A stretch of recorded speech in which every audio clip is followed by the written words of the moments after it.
Good evening students.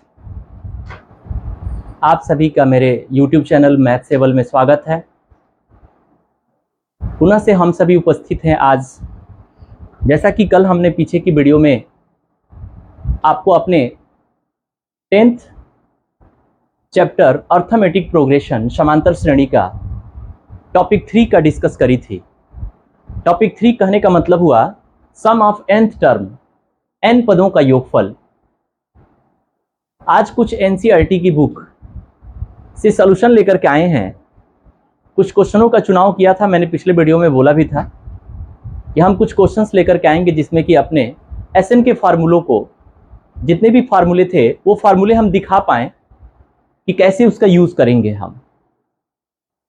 वैसे तो इस 4 क्वेश्चन से बहुत कुछ नहीं होने वाला है। मैं अलग से आपका पूरा कंप्लीट बुक की सॉल्यूशन में दूंगा एक्सरसाइज वाइज, बट वो आगे की वीडियो में देंगे। तत्काल हमने सिर्फ अपने कॉन्सेप्ट को कैसे यूटिलाइज करेंगे इन क्वेश्चनों के लिए, ये चीज हम इन चारों क्वेश्चन में दिखा पाएंगे। तो फिर बगैर समय गंवाए आते हैं अपने टॉपिक पर।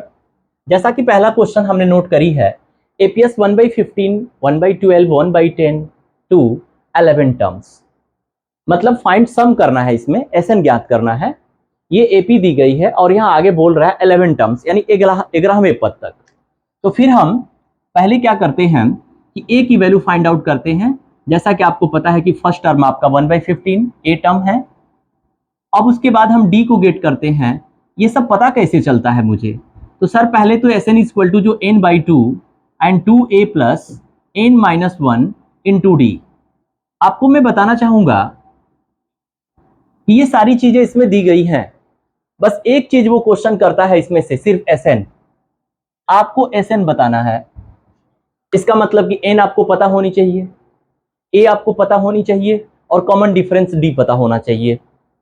और ये सारी चीजें हमारे इस एपीएस में दी गई होती है।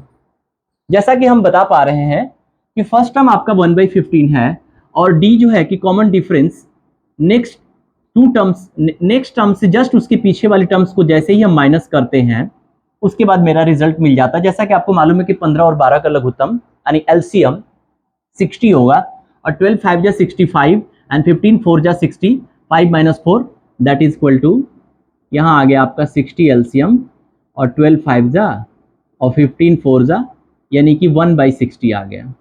डी की वैल्यू कितना निकाला आपने? 1/60। अब एन की वैल्यू एक बचती है। एन की वैल्यू तो वो पहले से दे दिया है, कितना? 11। यानी ये सारे मान आपने प्राप्त कर लिया। ए का मान आपको कंफर्म हो गया, डी का भी मान आपने यहाँ क्लियर कर दिया है और एन का भी मान यहाँ कंफर्म कर दिए हैं।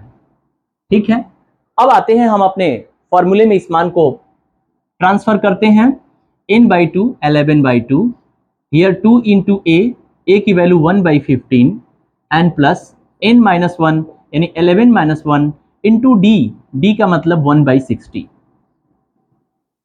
That is 11/2। अब इसको कैलकुलेट करते हैं हम, 2/15 एंड प्लस 11-1 10 इंटू 1/60, जिसको आफ्टर सोल्यूशन ये 6 हो जाएगा। इस प्रकार हम 11/2 एंड 2/15 प्लस 1/6। अब फिर अंदर वाले को हम एलसीएम लेना पड़ेगा हमें।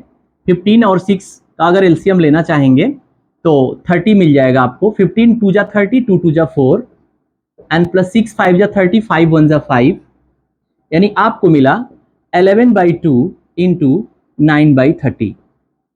इस तरीके से देख लेंगे कि किसी नंबर से कोई नंबर अगर डिविजिबल है तो कटा सकते हैं। 3 10 जा 30, 3 3 जा 9 यानी 3 11 जा 33/10 2 जा 20। ये आपका आंसर हो जाता है। इस तरीके से हमने इस क्वेश्चन में ये दिखा पाया कि S N equal to n/2 2a प्लस n-1 इंटू डी कैसे यूज करी। अब एक आगे और एक अलग तरीके का क्वेश्चन है, उसमें भी n ही हमको ज्ञात करना है, बट आइए देखते हैं। APS -5 -8 plus -11 plus plus plus dash dash dash -230। इसमें क्या पता करना है? सम, क्वेश्चन मार्क लगा हुआ है। अब सर इसमें तो सर अलग तरीका था क्वेश्चन देने का। जी बिल्कुल, आप सही समझ पा रहे हैं। इस क्वेश्चन का देने का पैटर्न चेंज कर दिया वो। अब इसमें भी आपको एसएन पता करना है, तो ए बताएंगे पहले ए क्या है। तो हाँ सर, ए की वैल्यू तो -5 है। डी की वैल्यू क्या है? तो सर वो नेक्स्ट टर्म से पीछे वाली टर्म को माइनस करना होता है, यानी -8 और ये माइनस माइनस प्लस 5 हो गया, दैट इज इक्वल टू -3। मैं एक बात आपको बताना चाहूंगा कि यहाँ पर बच्चे अक्सर गलत कर जाते हैं। वो कैसे? क्योंकि आपके फॉर्मूले में जैसा कि आपको पता है कि कॉमन डिफरेंस को पता करने के लिए हम T2 माइनस T1 यूं कह लीजिए कि अगले टर्म्स में से जस्ट उसके पिछला वाला टर्म्स को माइनस करते हैं। तो एक तो माइनस आपके फॉर्मूले में है और एक माइनस आपके सेकंड वाले टर्म में भी है, हर टर्म में है। अगर वो कहीं माइनस मिस किया यहाँ फॉर्मूले वाले माइनस को देख करके तो फिर गलती हो जाएगी, इसलिए गौर से। अब उस माइनस जैसे ही -5 के साथ आया उसके साथ ब्रैकेट लगा दिया हमने, क्यों? क्योंकि वो अकेले 5 नहीं है, वो माइनस के साथ आया है। अब उसके बाद अगले स्टेप जैसे डन की तो वो ब्रैकेट के पहले चूंकि माइनस है तो अंदर की साइन चेंज हो जाती है, +5 लिखी जाएगी और -8 + 5 कितना रिजल्ट होगा? -3 हो जाएगा।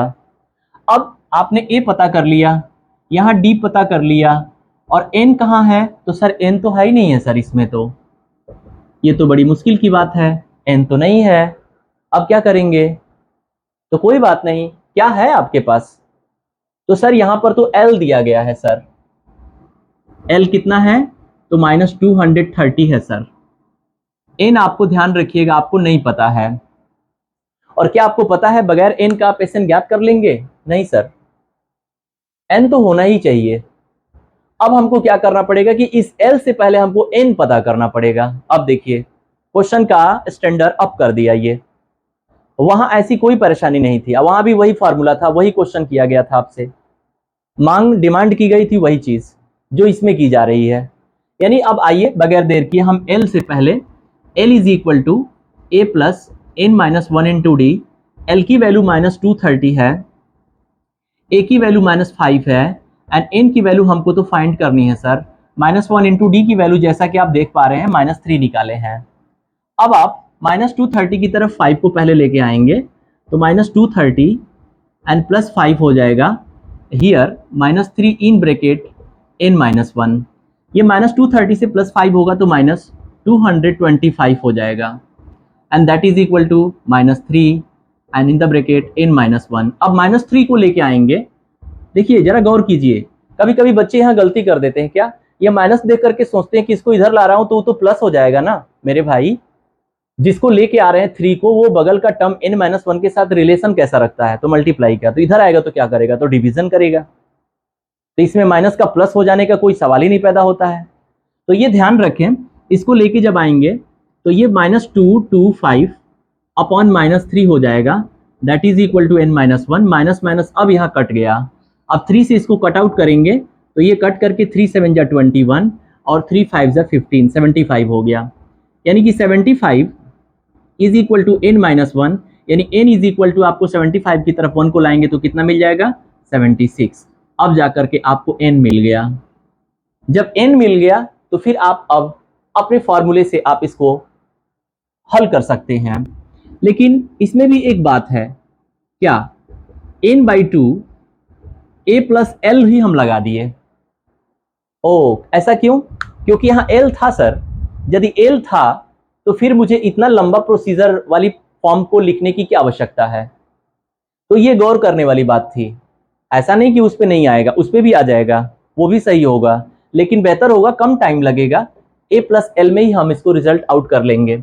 यानी n/2 it mean 76/2, 76/2 and in the bracket a की वैल्यू थी -5 एंड प्लस l की वैल्यू थी आपके पास, देखिए वहां नोट है -230।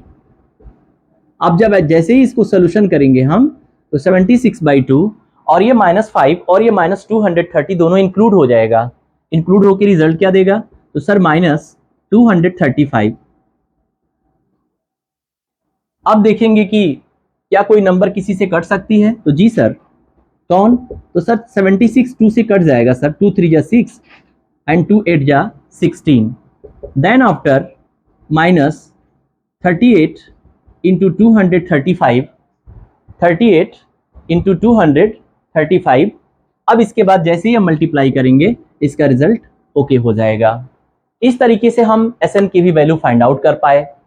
अब हम जैसे ही आगे चलेंगे ये इस क्वेश्चन और इस क्वेश्चन में खास वजह अंतर क्या था, यहाँ आप देख पा रहे होंगे कि हमने जो पहला टॉपिक में एल की जिक्र की थी वो एल का भी यूज कर लिया। ये यहां से लेकर के यहां तक आपने क्या किया, तो एल का यूज किया, और यहां से यहां तक क्या किया, तो एस एन का यूज किया।